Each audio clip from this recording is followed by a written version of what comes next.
Esta es una guerra por la vida y la vamos a ganar.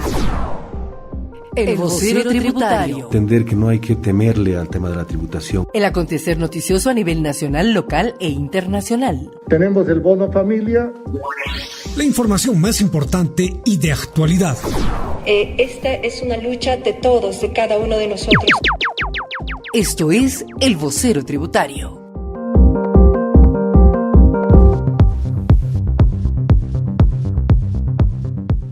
Buenas tardes, amigos oyentes, bienvenidos a la edición del Vocero Tributario correspondiente a hoy jueves 27 de agosto, último día hábil de la semana en la ciudad de La Paz, debido al mega rastrillaje anunciado para los subsiguientes 3 días. En el ámbito noticioso tributario estaremos comprendiendo de mejor manera el contenido de la resolución normativa de directorio 1020-022 que reglamenta la adición del 20% al impuesto al valor agregado solo en lo que respecta al consumo de productos hechos en Bolivia. En otras noticias, la Cámara Alta del Legislativo aprobó una ley para garantizar la continuidad de la actividad escolar y el bono que beneficia a este sector de la población, el Juancito Pinto. Además, y en vista de que estamos prácticamente a mes y medio de las elecciones, el órgano electoral aprobó el protocolo de bioseguridad a implementarse el próximo 18 de octubre. Verónica Tapia y quien les habla, Jessy Miranda, ya estamos listos en la cabina de Radio Cultura Tributaria del Servicio de Impuestos Nacionales para desarrollar estas y otras informaciones. Bienvenidos. Ahora te presentamos nuestros titulares. El Servicio de Impuestos Nacionales reglamenta la adición del 20% al impuesto al valor agregado para el incentivo a la producción nacional. Hoy tendremos información sobre la agencia tributaria Guayara Marín en el departamento del Beni. Bolivia vuelve a registrar más de 1.000 contagios de COVID-19 en un solo día y el gobierno explora posibilidades para conseguir una vacuna. El Tribunal Supremo Electoral aprueba protocolo de bioseguridad, prohíbe actividades comerciales cerca de los recintos electorales. Comité Ejecutivo de la Federación Boliviana de Fútbol convoca congreso para el 4 y 5 de noviembre. Estás escuchando por RCT Radio Cultura Tributaria El Vocero Tributario. Ahora te presentamos Panorama Económico.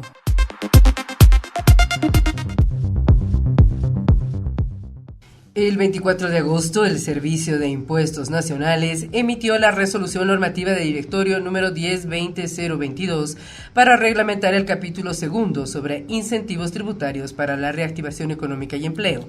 Precisamente para hablar sobre este tema, hemos invitado al estudio del vocero tributario al gerente general del Servicio de Impuestos Nacionales, Rubén Darío Tabata Justiniano. Buenas tardes, bienvenido al vocero tributario. Muchas gracias, muy buenas tardes a todos nuestros oyentes. Vamos de lleno con el tema, licenciado. ¿Cuál es el contenido de la mencionada resolución? El Servicio de Impuestos Nacionales emitió la resolución normativa de directorio 10-222, reglamento para la aplicación del artículo 2 del Decreto Supremo 4298 del 24 de julio del 2020, que establece la adición equivalente al 20% sobre la alicuota del 13% de impuesto al valor agregado IVA, contenido en las facturas, notas fiscales o documentos equivalentes de compras para productos hechos en Bolivia, además de otras disposiciones. Precisamente, mediante el Decreto Supremo 4298, el Gobierno Nacional dispuso incentivos tributarios para la reactivación económica y empleo ante los efectos ocasionados en Bolivia por la pandemia del COVID-19. En este sentido, la Administración Tributaria emitió el 24 de agosto la resolución normativa de directorio número 10-222, que se publicó la misma fecha en la edición digital del periódico Página 7, el sitio web del SIN www.impuestos.gov.bo y en sus cuentas de Facebook, Twitter e Instagram. Licenciado Tabata, ¿qué dice la normativa sobre el crédito fiscal del impuesto al valor agregado contenido en las facturas de compra por productos hechos en Bolivia?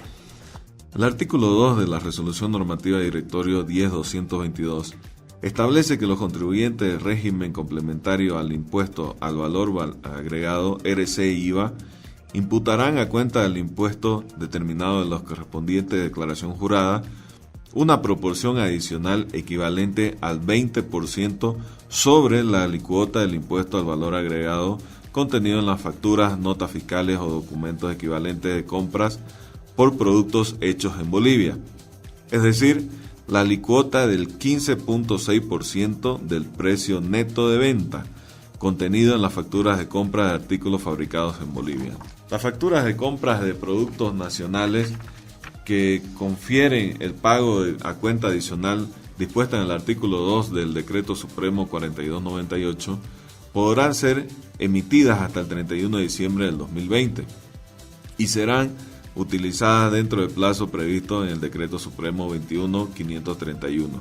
De manera excepcional, hasta el 31 de diciembre del 2020, los contribuyentes registrados en el Sistema de Registro de Proveedores y Productos Hechos en Bolivia del Ministerio de Desarrollo Productivo y Economía Plural deberán gestionar la autorización o dosificación de facturas según corresponda ante el Servicio de Impuestos Nacionales a través de las modalidades de facturación vigente para el incentivo a la producción nacional.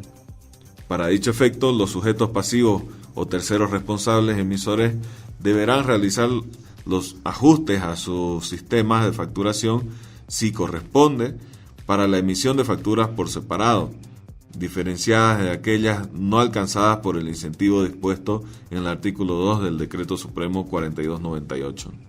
Es decir que hasta diciembre de este año el impuesto al valor agregado sería del 15.6% por toda compra de productos nacionales. Así es. Por ejemplo, si usted compra un producto de fabricación nacional por 1.000 bolivianos, el impuesto al valor agregado será del 13%, pero con este estímulo para la compra de productos bolivianos, el impuesto al valor agregado será el 15.6%, que sería 156 bolivianos, para compensar el impuesto antes mencionado. La normativa también reglamenta el registro de proveedores. ¿Nos puede hablar sobre ello?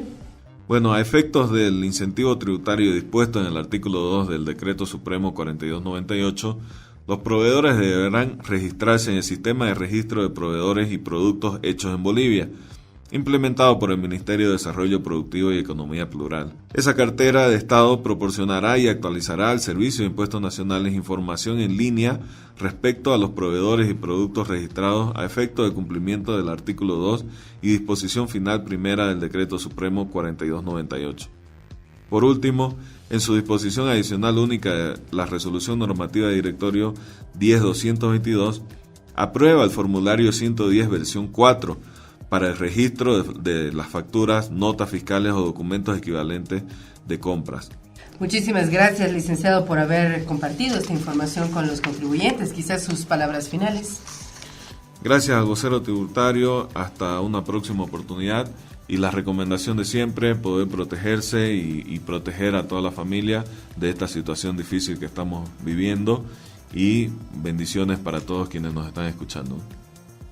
Reiteramos que la resolución normativa de directorio número 1020-022 se encuentra a disposición de todos los contribuyentes en el sitio web del Servicio de Impuestos Nacionales, www.impuestos.gov.bo, y en sus cuentas en Facebook, Twitter e Instagram. Además, fue publicada en el periódico Página 7.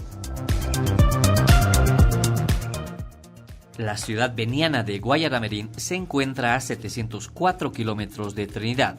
Tiene más de 100.000 habitantes que se dedican al comercio y actividades agropecuarias como la ganadería, la agricultura y la pesca. Su condición de ciudad fronteriza con Brasil también le pone como punto internacional de tránsito de mercadería y de flujo de personas entre ambos países. Por su importancia económica, el Servicio de Impuestos Nacionales tiene en Guayaramerín una agencia tributaria que funciona desde 1992, donde la Administración Tributaria ofrece asesoramiento tributario a los contribuyentes de esa ciudad y de localidades aledañas. Nuestra colega Dunia Luque tiene el siguiente reporte sobre este tema. Buenas tardes, colegas y oyentes de Vocero Tributario. Desde el municipio de Guayaramerín, departamento del Beni, les saluda Dunia Luque. Los pobladores de Guayaramerín provienen de todas las regiones del país porque han identificado en esta región muchas oportunidades para emprender negocios propios. La agencia tributaria de Guayaramerín está ubicada en la calle 9 de Abril, entre calle Nicolás Gostabonic y Mac Paredes. zona La Poza, a media cuadra del cementerio general. Para hablar de los servicios tributarios y asesoramiento gratuito que se brinda a los pobladores de esta región, ¿quién mejor que el responsable de la agencia, la licenciada y servidora pública Rosángela Córdoba? Buenas tardes, estimada Rosángela. Buenas tardes, oyente de Vocero Tributario. En la agencia Guayaramerín, la atención es de lunes a viernes de 7:30 a 15:30, horario continuo, en atención horario continuo. Velando por la integridad de quienes visitan nuestra instalación, se tiene implementado todas las medidas de bioseguridad para el COVID-2019, como es la mochila desinfectante, uso obligatorio de barbijo, uso de alcohol en gel, la distancia social. Al ingreso tenemos una bandeja con paño húmedo para la desinfección de la suela de los zapatos y, por supuesto, la limpieza permanente de superficie y ambiente de nuestra agencia. Como agencia, ¿cuáles son los servicios que brindan a los pobladores de esta zona? En la agencia brindamos apoyo para quienes deseen obtener, como es el NID, el llenado de declaraciones juradas, el envío de libros y compras y ventas, asistencia para el manejo de la oficina virtual, dosificación de factura, modificaciones de datos, corrección de errores materiales, recepción de estado financiero, recepción de ley 1886, que son los Senocrem, recepción de facilidades de pago, consultas tributarias de diferentes trámites, rectificatoria, entre otros servicios. Guía en los aplicativos y normativas tributarias, especialmente ahora que por la emergencia sanitaria, la Administración Tributaria ha implementado ampliaciones en diferentes impuestos. En la Agencia Tributaria de Guayaramerín, los servidores públicos brindamos asistencia personalizada para quienes visitan nuestras instalaciones, además de la información que se da mediante nuestra línea telefónica, teléfono fijo, que es el 855-3546. ¿Estados financieros también recepcionan como Agencia Tributaria Guayaramerín? Sí, recepcionamos aquí. ¿La agencia tiene un cronograma de capacitaciones para todo aquel que desee informarse un poco más en temas tributarios? Sí, nosotros como agencia, por el motivo del COVID, estamos realizando las capacitaciones que son de forma virtual. Realizamos los cronogramas cada 20 de cada mes para brindarlas esas capacitaciones de forma virtual, ya que como se dice, la emergencia sanitaria no se puede brindar de forma presencial, sino que por ese motivo se están brindando de forma virtual. Por la actividad económica y estar próximo al país vecino del Brasil, ¿considera importante la presencia de esta agencia en el municipio? Sí, porque la ciudad de Guayaramerín es una zona netamente comercial, por lo cual necesita contar con un ente regulador para el cumplimiento de las obligaciones tributarias. ¿Pobladores de otros municipios del Beni acuden a su agencia? Sí, acuden acá, ya que la agencia es considerada como una plataforma multitrámite. Muchas gracias, Rosángela. Una información valiosa para todos los oyentes de Vocero Tributario.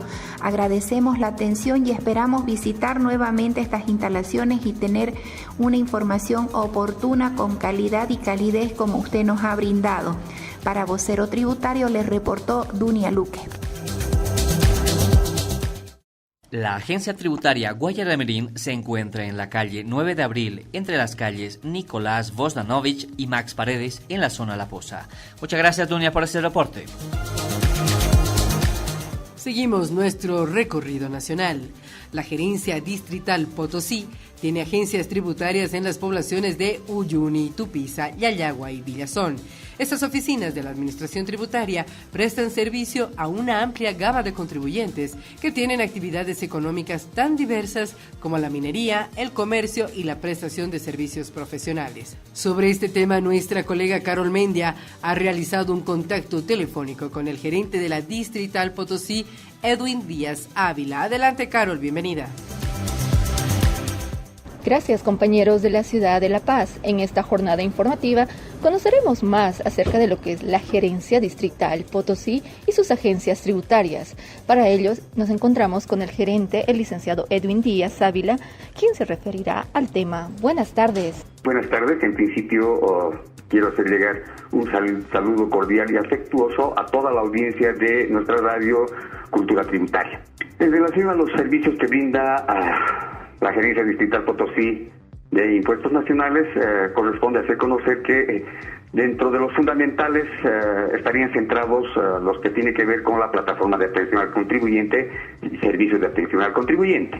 Ya mencionando de manera específica los diversos servicios que brindamos, debemos hacer mención a uno de los fundamentales, creo yo, que es el servicio de asesoramiento y autogestión en el uso del portal tributario y aplicativos que son empleados para diferentes propósitos a través de los kioscos tributarios.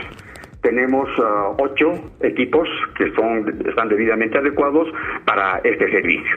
También con el propósito de mejorar y poder brindar un servicio acorde a las necesidades de los contribuyentes, dentro de lo que son la atención de las plataformas o las ventanillas multitrámite, podemos indicar que son 10 ventanillas que están a disposición de los contribuyentes con el propósito de brindar el servicio que corresponde de acuerdo a la necesidad de los contribuyentes que se aproximan por nuestras dependencias.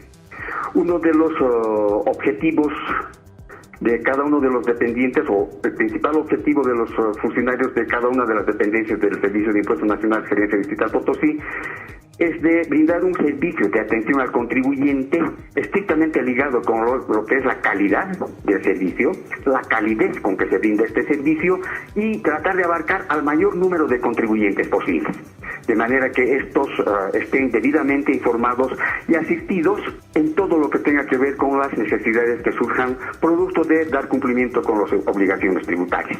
También debo hacer énfasis en el servicio que se brinda a través de la capacitación externa, ya en la actualidad aplicando medios tecnológicos y sin descuidar todo lo que tiene que ver con la aplicación de normativa que últimamente ha estado emitiendo nuestra institución, a fin de que la población contribuyente esté debidamente informada y capacitada sobre cómo cumplir sus obligaciones. Luego, considero necesario también hacer conocer de que la Gerencia Distrital Potosí cuenta con 4 agencias tributarias desplazadas en 4 ciudades intermedias de nuestro departamento. Podemos hacer mención de que tenemos una en Tupiza, la cual tiene su dirección en la Plaza Independencia número 431. Otra agencia estaría ubicada en la población de Uyuni, está ubicada en la calle Cabrera, entre Avenida Camacho y Santa Cruz. Luego tenemos una agencia también en la ciudad de Villazón, ciudad fronteriza. Esta se encuentra ubicada en la calle Oruro número 141, entre calles 20 de Mayo e Independencia.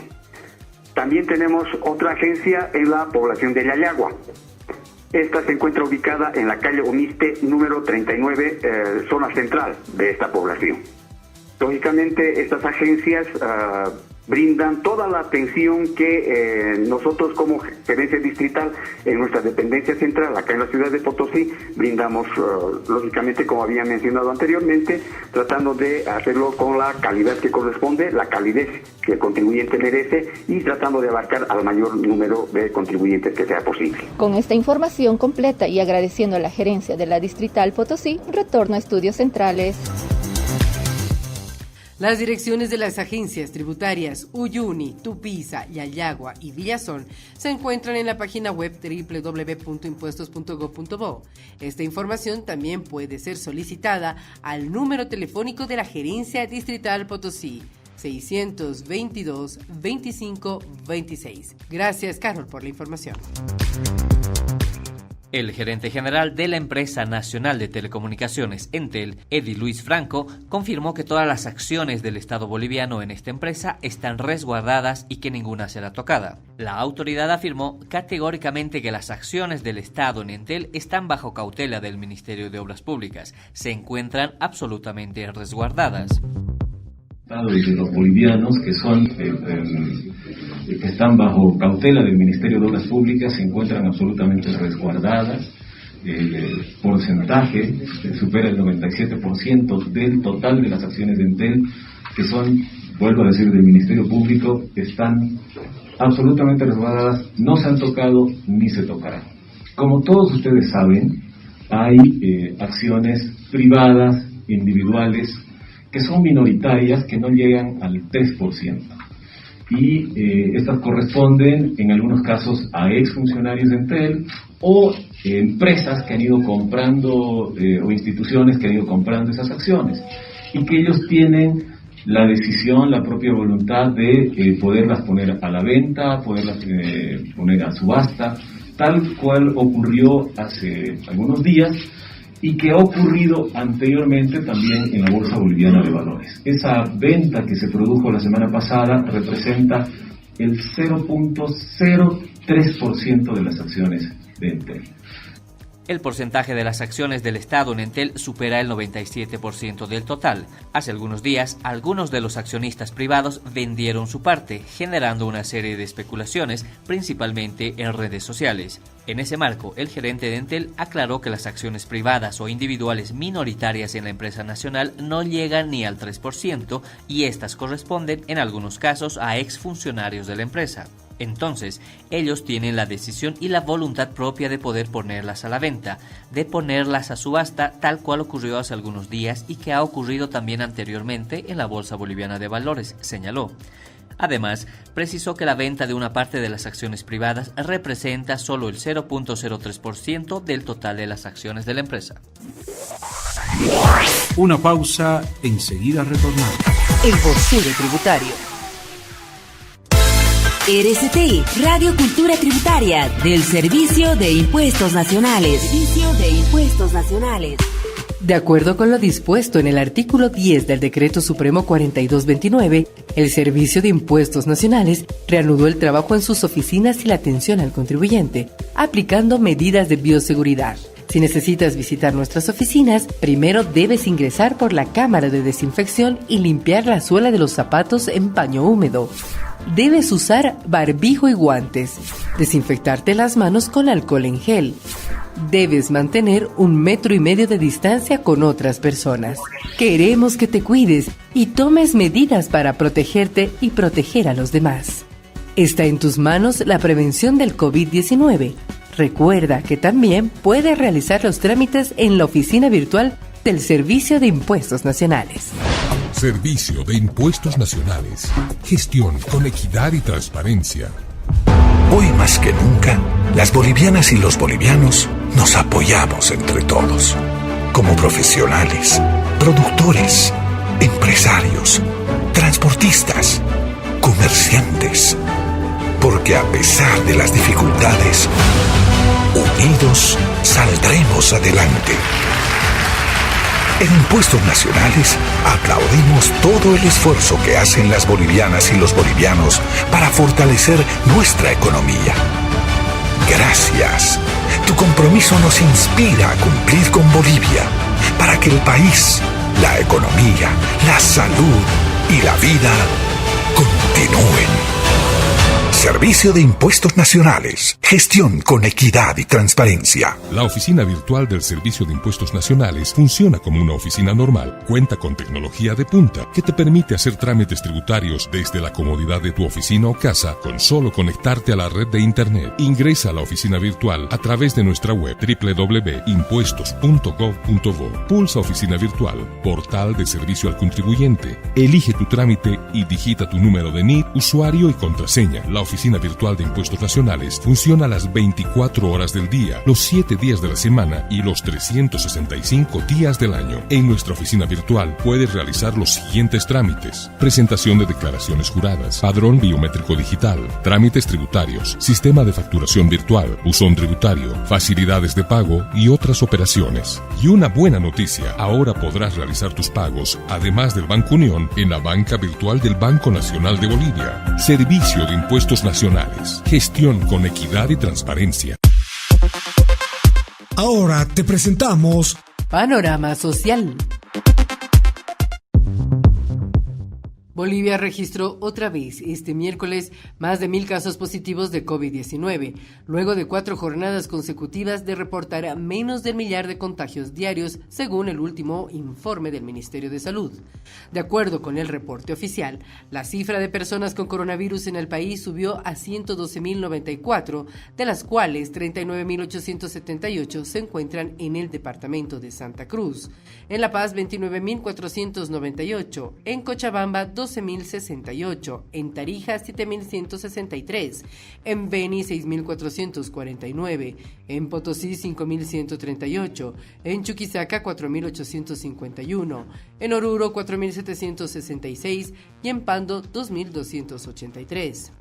De los 1.095 casos nuevos reportados este miércoles, 349 corresponden a La Paz, 262 a Santa Cruz, 194 a Potosí, 97 a Tarija, 65 a Chuquisaca, 51 a Cochabamba, 30 a Oruro, 27 a Beni y 20 a Pando. El informe diario incluye 62 decesos, de los cuales en La Paz ocurrieron 23, en Santa Cruz 14, en Chuquisaca 8, en Tarija 8, en Cochabamba 7, en Beni 1 y en Potosí 1. En total, hasta el 26 de agosto de 2020, en Bolivia se registró 4.726 fallecidos por coronavirus. Según el registro epidemiológico de la fecha, los casos descartados de coronavirus suman 113.380 y hay 13.599 casos sospechosos. Dada la situación epidemiológica del país, el gobierno nacional explora posibilidades para conseguir lo antes posible vacunas contra el coronavirus. El jefe nacional de la Unidad de Epidemiología del Ministerio de Salud, Virgilio Prieto, habló sobre este tema para explicar los procedimientos que se seguirían para conseguir la vacuna en países como China, Alemania o Rusia. La primera fase se llama fase in vitro, donde se hacen las pruebas en laboratorio. La segunda fase es la experimentación en animales, que van desde cobayos, ratas y también primates menores. Y la tercera ya es la prueba en humanos, que se hace inicialmente con algunas cuantas personas voluntarias, y finalmente se hace pruebas masivas para poder, digamos, tener una certeza en cuanto a que la vacuna tiene las características que deben ser primordialmente inocuidad, es decir, que no causen daño, que tengan sobre todo también una efectividad, que puedan causar el efecto necesario, que es decir, que puede provocar anticuerpos, puede ser efectiva en cuanto a la producción de anticuerpos, y otras características como que eviten, digamos, tener efectos colaterales. La ministra de Salud, Heidi Roca, informó durante el acto de inauguración del Hospital del Sur en la Ciudad del Alto que el diseño, la construcción y la puesta en funcionamiento de este nuevo nosocomio demandó la inversión de más de 500 millones de bolivianos. Según la Agencia Boliviana de Información, en el diseño, construcción, equipamiento y supervisión se invirtió 481.350.104 bolivianos, mientras que la formación de recursos humanos puesta en marcha, además de la operación del primer año, demanda 34.163.879 bolivianos, lo que suma un total de 515.513.983 bolivianos. Las fuentes de financiamiento del nuevo nosocomio que fue inaugurado hoy fueron 2 préstamos del BID, que representa el 55% de todo el monto invertido, y recursos del Tesoro General del Estado en 45%. El hospital fue construido en 21.474 metros cuadrados en un terreno de 21.600 metros cuadrados y contará con 35 especialidades y 80 servicios, además de una capacidad de 153 camas de internación hospitalaria. Pero inicialmente empezará a funcionar para pacientes con COVID-19 porque así lo demanda la actual coyuntura generada por la pandemia. Es así que su capacidad en camas como centro de contención del nuevo virus contempla un total de 110. Sin embargo, en la apertura empezará a funcionar con 50, entre unidades de terapia intensiva, unidades de internación y emergencias. En el acto de inauguración, la presidenta Yanine Áñez recordó que el anterior gobierno dejó un sistema de salud ineficiente y con otras fallas como la falta de hospitales, situación que agravó la situación del país frente al coronavirus. Cuestionó la actitud del movimiento al socialismo, que no solo obstruye la canalización del financiamiento externo, sino que hace algunas semanas también bloqueó el transporte de oxígeno para pacientes con coronavirus. Agradeció a las autoridades municipales de la Ciudad del Alto por su predisposición para coordinar el tema en la puesta en marcha del Hospital del Sur.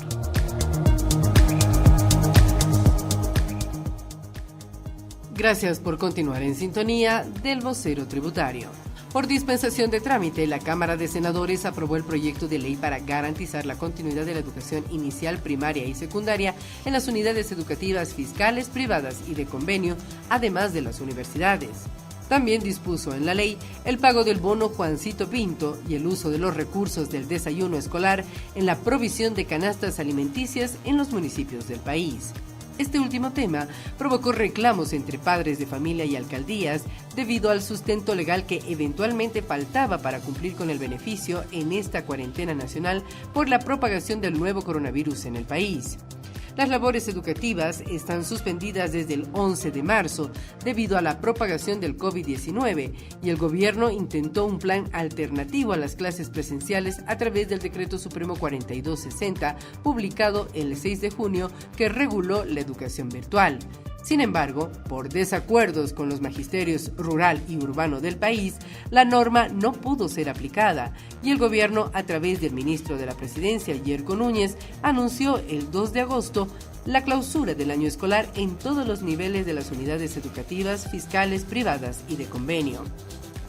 La medida creó confusión y protestas en razón de la eventual vulneración del derecho a la educación, aunque el ministro de Educación, Víctor Hugo Cárdenas, aclaró que solo las labores administrativas fueron suspendidas y que la educación continuaría. Ahora te presentamos Panorama Político.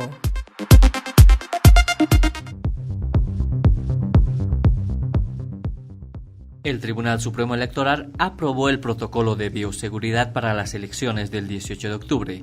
La norma contempla 7 medidas generales para evitar la propagación del coronavirus, entre ellas la prohibición de las actividades comerciales en un radio de 100 metros alrededor de los recintos electorales a fin de evitar aglomeraciones. Asimismo, se confirmó el anunciado incremento de recintos electorales para descongestionar las mesas de votación y limitar las aglomeraciones, fundamentalmente en los recintos con más de 15 mesas de sufragio. Del mismo modo, se ratificó la ampliación del horario de votación por 1 hora, es decir, las mesas de sufragio estarán abiertas desde las 8 de la mañana hasta las 17 horas para distribuir mejor el flujo de electores a lo largo de la jornada. Además, se dividió a los electores en 2 grupos de acuerdo a la terminación numérica de sus cédulas de identidad. El Tribunal Supremo Electoral, a través de una nota de prensa, precisó que el primer grupo, con terminación 0, 1, 2, 3 y 4, acudirá a sufragar desde las 8 de la mañana hasta las 12:30, y el segundo grupo, con terminación 5, 6, 7, 8 y 9, irá a votar desde las 12:30 hasta las 17 horas. El uso de barbijos y lentes de protección también será obligatorio durante la jornada de votación para elegir a las nuevas autoridades nacionales. Los jurados electorales serán solamente ciudadanos cuyas edades comprendan entre los 18 hasta los 50 años, tomando en cuenta que las personas de avanzada edad corren mayor riesgo ante la nueva enfermedad global. Asimismo, se decidió que los guías y notarios electorales dentro de los recintos y los efectivos de seguridad en el exterior deben orientar a la ciudadanía, velar por el debido distanciamiento entre personas y ordenar las filas. Para que esta disposición tenga mayor éxito, se habilitarán puertas de entrada y salida en los recintos para el flujo unidireccional de las personas. Es decir, si los recintos cuentan con un ingreso único, una cinta divisoria separará el lado derecho para el flujo de entrada y el izquierdo para la salida, remarcó el Tribunal Supremo Electoral en un comunicado. Por otro lado, el documento indica que las maletas electorales incluirán frascos de solución a base de alcohol en gel al 70% y frascos de alcohol al 70% para la limpieza de las superficies, rollos de toallas de papel, un lote de barbijos para cada miembro de mesa y una provisión extra para el 5% de los electores habilitados en la mesa que acudan sin barbijo. Asimismo, se dispondrá de lentes de seguridad, 2 bolsas especiales de basura, bolígrafos, cinta adhesiva para señalizar y otros materiales electorales, incluidos cotonetes para que el votante se pinte el dedo pulgar y estampe su huella en la lista de votación. Mediante nota oficial, el gobierno de Bolivia comunicó a su par argentino su preocupación y molestia por una inaceptable intromisión e injerencia en los asuntos internos de Bolivia relacionados con la situación del país tras el fraude electoral ocurrido en octubre de 2019. El 25 de agosto de 2020, la Cancillería de Argentina destacó que el informe de la Oficina del Alto Comisionado de Derechos Humanos de la Organización de las Naciones Unidas observó que la conducta del Estado ante la crisis transgredió los estándares internacionales de derechos humanos en alusión a los sucesos de Sacaba y Sencata que dejaron una treintena de muertos.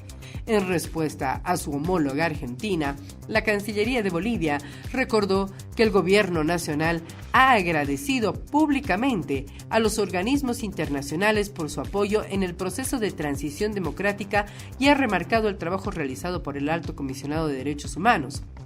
Sin embargo, el comunicado de prensa de la Cancillería argentina es intencionalmente engañoso y pretende reflejar ante la comunidad internacional una situación diferente a la que señala el Alto Comisionado de Derechos Humanos en su informe.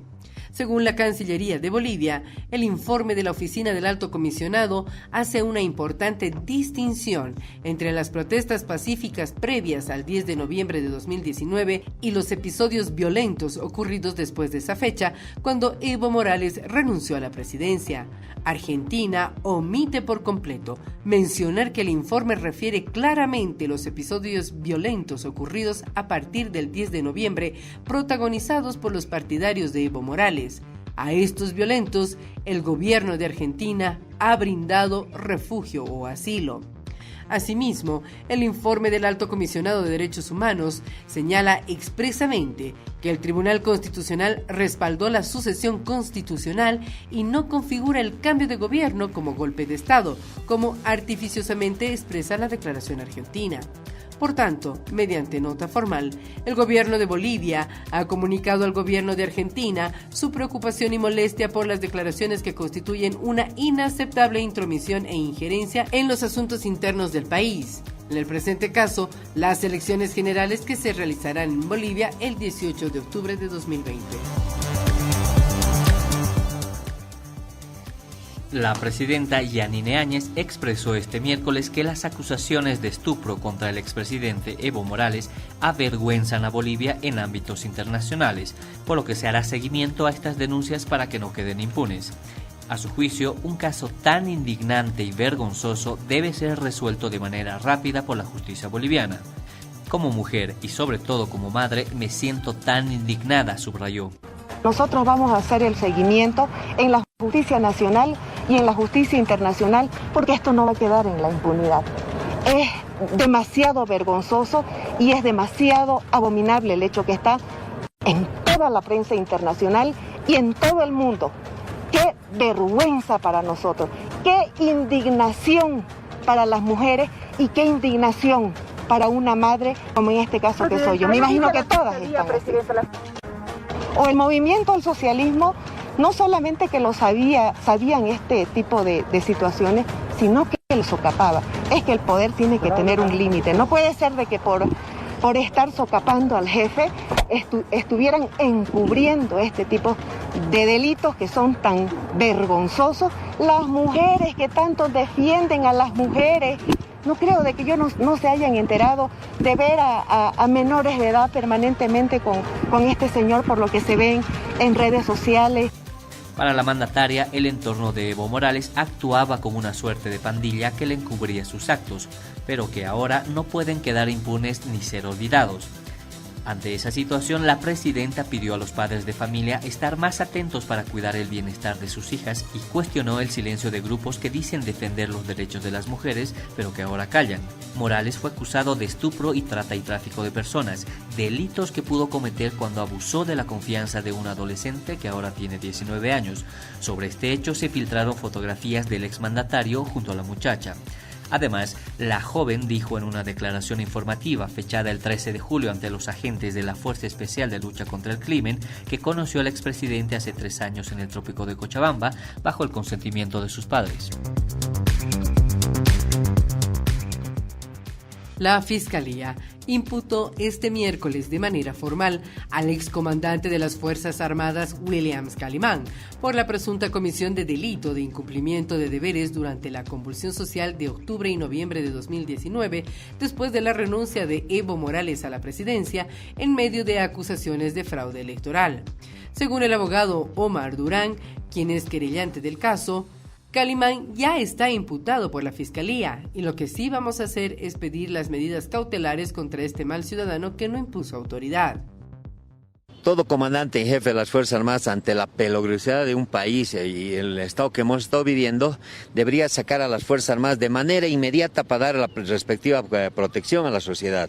Han habido casas incendiadas de periodistas, de gente de movimientos activistas en su momento, y el comandante en jefe en ese momento, Williams Calimán, estaba cruzado de brazos. Es más, por las investigaciones que hemos realizado, inclusive el exministro de Defensa, Juan Ramón Quintana, lo amenazaban él para que no saque las Fuerzas Armadas, y ha habido una negligencia total por el señor Williams Calimán, y por eso nosotros hemos realizado esa denuncia ante la Fiscalía por incumplimiento de deberes.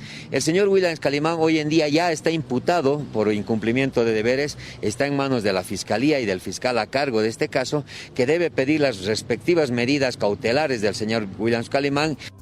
A finales de 2019, Calimán fue denunciado por no ordenar a los efectivos militares que salgan a resguardar la seguridad de los ciudadanos en las calles durante los conflictos postelectorales por el aparente fraude electoral que favoreció al movimiento al socialismo, cuyo jefe de partido renunció a la presidencia y huyó del país.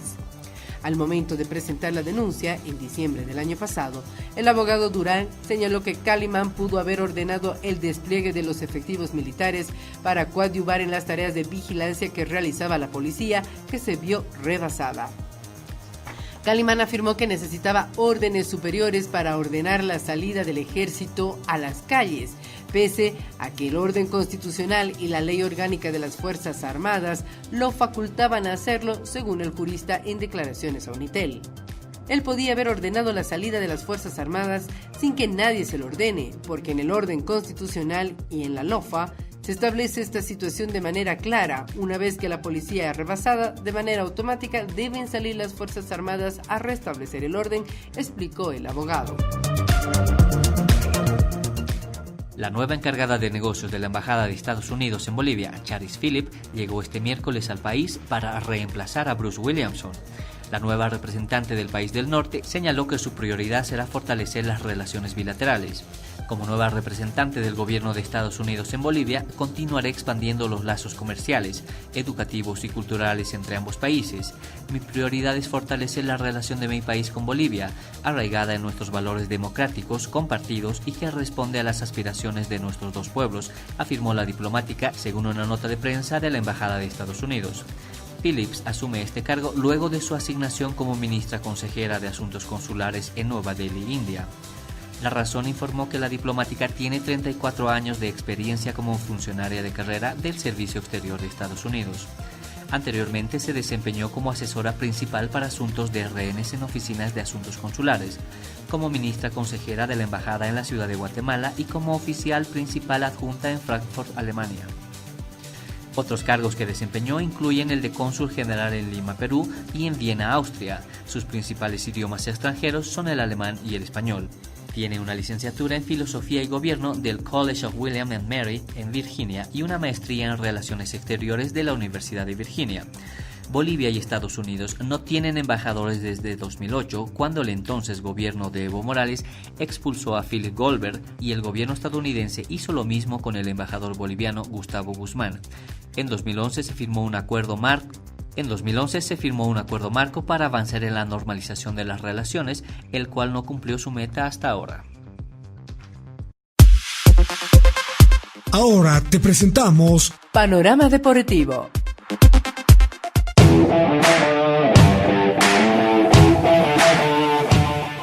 Buenas tardes, y comenzando el segmento deportivo en el vocero tributario, tenemos una lamentable noticia. El ex campeón sudamericano de la selección boliviana de 1963, Eulogio Vargas, falleció este miércoles a los 89 años en la ciudad de La Paz. El defensor de ese recordado equipo murió por complicaciones propias de la edad. Su familia comentó que él ya había superado el COVID-19. Tanto la Federación Boliviana de Fútbol como equipos de los cuales formó parte expresaron sus condolencias. El jugador, que fue destacado defensor por izquierda de la única selección boliviana de mayores que consiguió un título internacional en la historia, se encontraba delicado de salud hace un par de semanas, y este miércoles se confirmó su deceso desde la Federación Boliviana de Fútbol. Vargas nació en Formosa, Argentina, y a inicios de la década del 60 del siglo pasado se naturalizó boliviano, lo que le permitió participar del Campeonato Sudamericano de 1963, que se jugó en Bolivia y donde la selección local consiguió el título. Según La Razón, la sobrina nieta del jugador, María Valdés, declaró que el futbolista estaba delicado de salud. Mi tío tenía un carácter especial, era muy responsable y hermético en sus cosas, muy disciplinado, tanto que superó al COVID-19. Ahora murió de sus otras dolencias, le encantaba el mate de polio. En tanto, el campeón del año 63, Edgar Quinteros, lamentó el deceso. Estaba enfermo y la edad le estaba complicando. Lo siento, era un gran amigo, paz en su tumba y condolencias a sus familiares. Dios lo tenga en su santa gloria, afirmó Quinteros. El exdefensor de la década de 1960, Víctor Barrientos, destacó a Vargas con estas palabras. Gran marcador por izquierda, jugó en los clubes importantes de La Paz y en la selección. Debemos hacerle un homenaje, aseguró. A principios de los 60, Eulogio Vargas se naturalizó boliviano y en 1963 se consagró campeón sudamericano con Bolivia. También fue campeón con Die Strongets en 1958, con Bolívar en 1966 y Universitario en 1968. Los éxitos siempre lo rodearon. Quinteros destacó que Vargas fue un gran jugador. El negro siempre mantuvo un alto nivel de rendimiento en cualquier equipo y ante cualquier rival, evocó. Como futbolista, Quinteros retrata a Vargas como un back central por izquierda impasable, tremendo cabeceador, juego fuerte pero no malintencionado, ágil para cortar todas las pelotas por arriba y por abajo. Además, Vargas jugó con descollantes figuras de su época. En el Tigre fue campeón en 1958 al mando del director técnico Félix Dehesa y con jugadores como Max Ramírez, Freddy Balda, Pizza Rodríguez, Onofre Benítez, Américo Morales y Alfonso Trujillo, entre algunos. Luego fue parte del otrora poderoso Chaco Petrolero, donde estuvo con Fortunato Castillo, Abdul Aramayo, Arturo López y Milton Flores. De ahí saltó a Bolívar al mando del director técnico griego Dan Georgiadis y con compañeros como Roger Wills, Mario Rojas, Raúl Álvarez, Walter Costa, Ramiro Blacut y José Antonio Caurus. La recta final de su carrera pasó al fortísimo Universitario y fue campeón nacional con Fortunato Castillo, Raúl Álvarez, Griseldo Cobo, Óscar Matosa y Ramón Ferreira, entre otros. Paz en la tumba del campeón sudamericano Eulogio Vargas. Continuamos con más información. Always Ready desarrolló toda la logística necesaria para jugar los partidos del torneo profesional en el estadio en Villa Ingenio, en la ciudad del Alto, y por ello su directiva descarta cualquier cambio de sede. Durante la semana, la empresa dueña de los derechos de televisación lanzó la propuesta de jugar la recta del torneo Apertura en Santa Cruz, pero Always no acepta esa posibilidad. El vicepresidente del club paceño, Andrés Costas, ratificó que la sede de los partidos de su equipo es y será el Alto, porque ahí tienen instalada toda la logística del protocolo para jugar los partidos del certamen profesional. Yo quiero dejar bien claro eso, ¿no? De que no sería justo para un campeonato que ya ha estado en curso, que hay equipos que han jugado más partidos de local o menos partidos de local, no sería justo llevarlo a una sola sede, ¿no? Creo que estaríamos perdiendo pues el equilibrio y la igualdad en cuanto a la competencia, y es por ello que nosotros hemos pedido que podamos respetar las localidades de los equipos. Ya hay bastante consenso en cuanto a ello, son bastantes equipos, y hay que recordar que para poder hacer una modificación tiene que haber 2/3 para poder abrir la convocatoria de campeonato, ¿no? Entonces dudo que eso pueda suceder, seguramente va a quedarse solamente en una idea para poder viabilizar al fútbol, pero creemos pues de que el fútbol va a volver y va a volver respetando las localidades de los equipos, ¿no? El directivo afirmó que no es viable jugar en una sola sede lo que resta del torneo, porque ya conoce la negativa de muchos clubes sobre el tema. Lo que pasa es que muchos como Always trabajaron desde mucho antes en el protocolo. El nuestro está aprobado y no podemos cambiar de un rato para otro. En eso vamos a pedir coherencia, añadió. El club Die Strongets también tiene la idea clara. No aceptan jugar en una sola sede y perder su localía. En esa línea se manifestó el técnico Alberto Illanes, quien alista su retorno a la ciudad de La Paz a finales de este mes. Según La Razón, la postura del estratega tigrado responde a la propuesta que presentó la empresa que administra los derechos de televisación, que sugirió a la Federación Boliviana de Fútbol culminar las 14 fechas restantes en Santa Cruz. Es una propuesta que solo la escuché por medios y creo que se presentó a la Federación. Pero desde mi punto de vista, me gustaría terminar los partidos como se debe, jugando de local y visitante como se hace, porque esto es lo más justo, indicó el Flaco Illanes. Continuamos con más. El Comité Ejecutivo de la Federación Boliviana de Fútbol convocó una reunión de Congreso Ordinario para el 4 y 5 de noviembre para tratar, entre otros temas, la convocatoria a las elecciones presidenciales para elegir al nuevo presidente federativo hasta el año 2022. El miembro de la cúpula federativa, Rolando Aramayo, consideró que el Congreso tiene que ser necesariamente presencial. Debido a ello, se fijó la fecha del Congreso para el 4 de noviembre, con la proyección de que para entonces haya autorización para la reunión de personas. Mencionar los temas tratados, en principio el más importante, si se quiere, es la convocatoria a Congreso Ordinario de la Federación Boliviana de Fútbol, donde se debe elegir en todo caso al presidente que vaya a concluir el periodo del extinto presidente don César Salinas. Por el otro lado, se ha determinado convocar a una reunión de la división profesional para el próximo 4 de septiembre a objeto de considerar el tema de reinicio de actividades deportivas con los informes que se tengan del Ministerio de Salud, de las autoridades de gobierno, y conocer el criterio y parecer de los presidentes de los clubes, que ellos son los responsables de determinar cuándo y en qué condiciones debe iniciarse este torneo. La federación, después de un análisis a través de la dirección de competiciones, ha hecho conocer como fecha probable la última semana del mes de octubre, pero obviamente eso va a ser puesto en consideración en el Consejo de la División Profesional. Esta resolución fue llevada adelante bajo el amparo del artículo 26 del Estatuto Federativo, que le faculta al Comité Ejecutivo a fijar fecha del Congreso Ordinario. La convocatoria oficial se realizará por escrito al menos 7 días antes del comienzo del Congreso.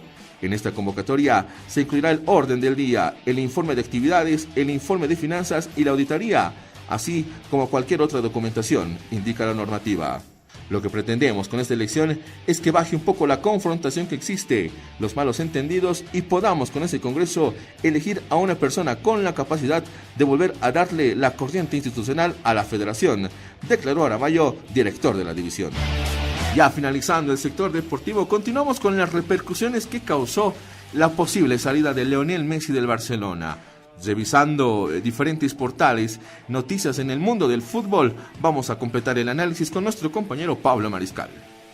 Gracias, Romer. Pasaron 5 años de la última vez que Messi levantó la Champions en Berlín 2015, arropado por Luis Suárez y Neymar en el equipo que mandaba Luis Enrique y al que todavía dirigía Iniesta. Hay que rebobinar hasta 2011 con Pep Guardiola en el banquillo para encontrar otra postal del 10 con la Copa de Europa en Wembley. En las últimas 9 campañas, el argentino solo conquistó 2 Ligas de Campeones, un periodo en el que Cristiano Ronaldo ganó 4, todas con el Real Madrid.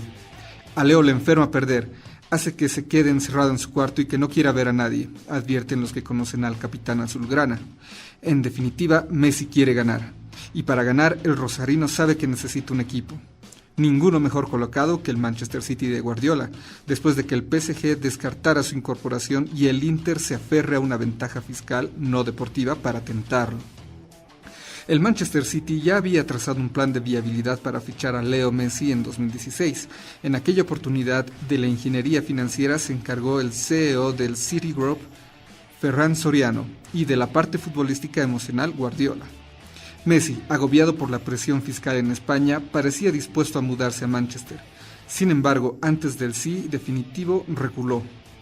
El City nunca dejó de pensar en Messi, pero en Manchester no iban a promover ficha de nuevo hasta saber si el argentino estaría convencido, esta vez en serio, en dejar Barcelona.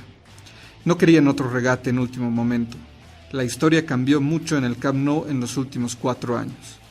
Un año después del no al City, Messi recibió su primer golpe en el Barcelona, la salida de Neymar. El grupo azulgrana siempre sospechó que la directiva de Josep Maria Bartomeu no hizo todo lo posible para retener al brasileño, como tampoco lo hicieron para forzar su regreso el verano pasado. La relación entre Bartomeu y Messi nunca fue fluida, la desconfianza reinaba entre el presidente y el capitán. Messi, sin embargo, aceptó firmar su renovación en 2017. Eso sí, se guardó un as, la posibilidad de marcharse gratis unilateralmente del club una vez finalizada la temporada 2019-20. Messi advirtió en público y en privado sobre la necesidad de que el equipo refrescara. Insistió en que era importante apostar por la cantera. Para los jugadores de afuera es difícil adaptarse rápido, analizaba en repetidas ocasiones, a los que se debían sumar refuerzos de categoría. Pero la aspiración de Leo Messi es jugar la próxima temporada en un equipo que no sea el Barça. Ya ha oficializado su decisión de desvincularse del club azulgrana y se conocen también sus contactos con entidades interesadas en su juego y cartel, al tiempo que están dispuestas a asumir su ficha, como es el Manchester City. El rosarino sabe, mientras tanto, que no tendrá problema alguno para obtener el transfer de la FIFA. En los últimos 15 años no se conoce jurisprudencia en el sentido contrario, ni del organismo que rige el fútbol mundial, ni del Tribunal de Arbitraje Deportivo de Lausana. Así lo aseguran fuentes próximas a la propia FIFA, quien prima el derecho al trabajo del jugador por encima del litigio legal que se prevé entre el Barça y Messi. El trámite de la obtención del transfer no iría más allá de una semana aproximadamente, el periodo que pueda tardar en registrarse la documentación pertinente de las partes y ser verificada por el sistema de transferencias. Tampoco la Unión Europea de Fútbol Asociado impedirá el cambio de Messi siempre que su comprador cumpla las normas económicas que regulan los límites salariales y el juego limpio financiero. La entidad azulgrana, sin embargo, insistió a través de su secretario técnico, Ramón Planes, que no planean la salida de Messi.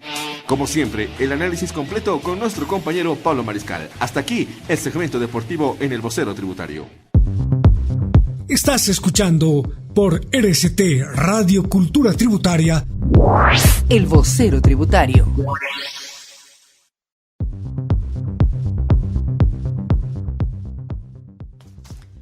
Para el cierre queremos recordarles que de acuerdo a la resolución número 010/2020 del Comité de Operaciones de Emergencia Departamental de La Paz, este viernes, sábado y domingo se realizará la segunda jornada del mega rastrillaje en las distintas zonas del municipio paceño para identificar los posibles casos de coronavirus.